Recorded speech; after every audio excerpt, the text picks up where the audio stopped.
Welcome to Simplifying Radicals, Expressions Examples 7 and 8. Looking at example 7, we have 6 plus 4 times the square root of 5 over 2.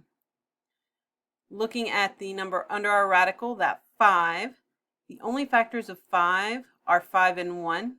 Cannot take the square root of 5 and get a whole number. Square root of 1 is just going to be 1. So that square root of 5 is actually already simplified. What we need to look at are our coefficients, the 6, the 4, and the 2. So looking at those numbers, 6, 4, and 2, they all divide by 2. So I'm going to divide each of those terms by 2. When I do that, 6 divided by 2 would give me 3.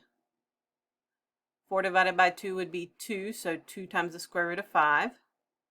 And then 2 divided by 2 in our denominator would be 1. Now, when we divide that by 1, the value in our numerator is going to stay the same, so we don't really need the 1 there.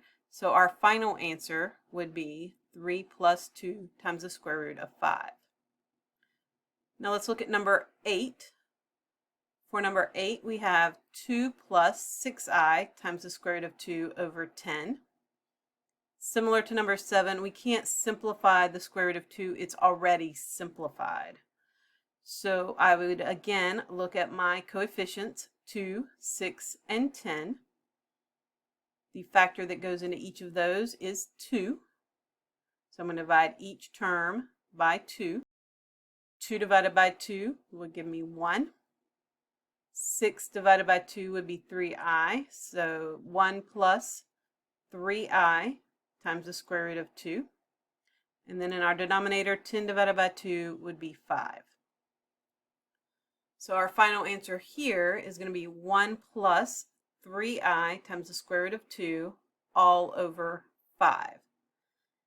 We cannot simplify that any further. We can't combine anything because there are no like terms.